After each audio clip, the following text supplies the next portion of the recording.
Hello বন্ধুরা, তোমাদের বৌদি ভাই এই যে আবার কোরআন মধ্যে তেল দিয়ে দিল। আজকে তোমাদের কলমি শাকের ভাজা করে অবশ্যই দেখাবো। এই যে কলমি শাকগুলো নিয়েছিল, এই যে কেটে নিয়েছিল, এইবার কলমি শাকগুলো কড়াইয়ের মধ্যে এই যে তুলে দিল।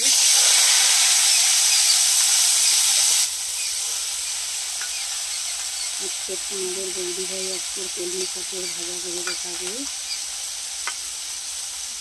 অনেকে কলমি শাক, অনেকে শাক ভাজা করলে জল দিয়ে সিদ্ধ করে, কিন্তু বৌদি ভাই একটু তেল দিয়ে আগে কড়াইয়ের মধ্যে তুলে দিয়েছে।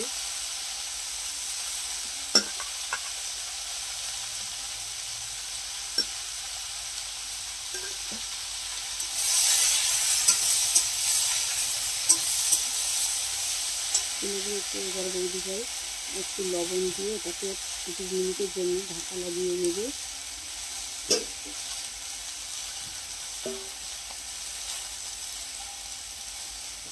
একটুখানি লবণ দিয়ে দিবে, লবণ দিয়ে দিলে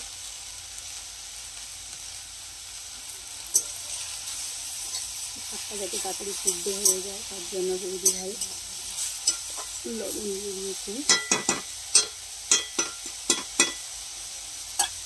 এবার বৌদি ভাই একটু ঢাকা লাগিয়ে দেবে, ঢাকা লাগিয়ে দিল। প্লিজ বন্ধুরা, বৌদি ভাই আজকে আমাদেরকে কলমি শাকে ভাজা করে দেখাচ্ছে।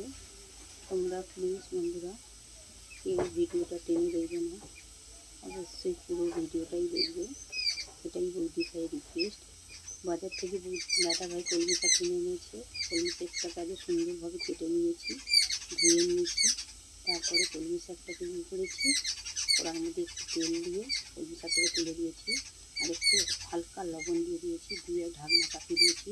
3 মিনিট পর আমি এবার ঢাকনাটাকে খুলবো, খুলে দেখবো কতটা সিদ্ধ হয়েছে।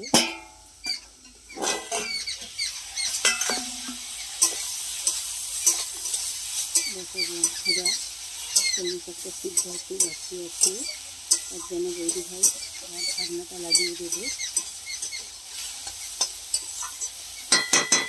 আজকের বৌদি ভাই কলমি শাকের ভাজা করে তোমাদেরকে দেখাবে। এই যে সিদ্ধ হতে বাকি আছে বলে বৌদি ভাই আবার ঢাকনাটা লাগিয়ে দিল। প্লিজ প্লিজ বন্ধুরা, তোমরা কেউ ভিডিওটা টেনে দেখবে না, অবশ্যই পুরো ভিডিওটা দেখবে। তবে বন্ধুরা মনে রাখবে, অনেকেই হয়তো কাঁচা লঙ্কা খেতে অভ্যস্ত, শুকনো ভাজা লঙ্কা খেতে অভ্যস্ত নয়।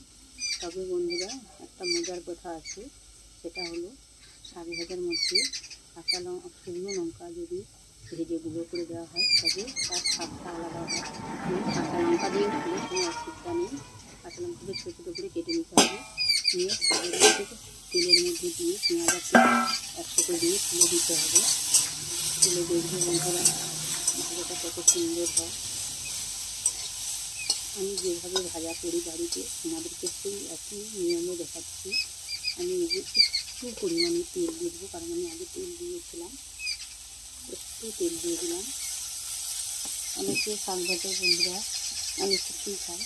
তারপরে আমি বন্ধুরা এর মধ্যে যে পেঁয়াজ কুচি দিয়েছিলাম, এই যে পেঁয়াজ কুচি দিয়ে দিলাম। অনেকে রসুন দিয়ে খায়, বন্ধুরা প্লিজ শাক ভাজা রসুন পছন্দ করি না, তাই জন্য দিই না। এবার আমি শাকটাকে এইভাবে নাড়তে থাকবো।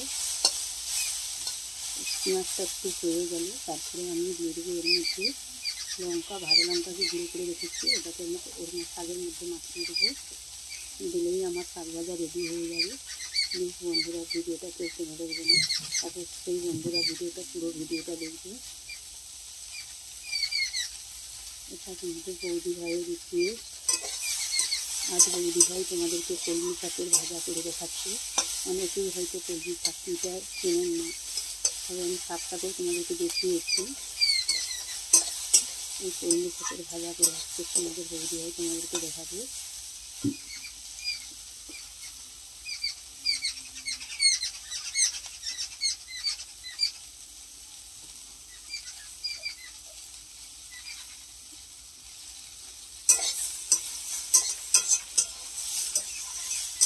বৌদি ভাই তোমাদেরকে কলমি শাকের ভাজা করে দেখাচ্ছে। তোমরা প্লিজ বন্ধুরা দেখতে থাকো, ভিডিওটাকে টেনে দেখবে না, অবশ্যই পুরো ভিডিওটাই দেখবে। এটাই হচ্ছে বৌদি ভাইয়ের রিকোয়েস্ট। বন্ধুরা কেমন আছো অবশ্যই কমেন্ট করে জানাবে। কলমি শাকের ভাজাটা কেমন হয়েছে অবশ্যই খেয়ে বলবে। এইভাবে খেলে বন্ধুরা অবশ্যই খুব সুন্দর লাগবে আশা করি ভাজাটা। তাই বৌদিভাই ভাবছে তোমরা অবশ্যই ভিডিওটা পুরো ভিডিওটা দেখবে, ভিডিওটাকে কেউ টেনে দেখবে না, এটাই বৌদিভাইয়ের রিকোয়েস্ট। পেঁয়াজটাও ভাজা ভাজা হয়ে এসছে বন্ধুরা, দেখো শাকটাও ভাজা ভাজা হয়ে এসছে।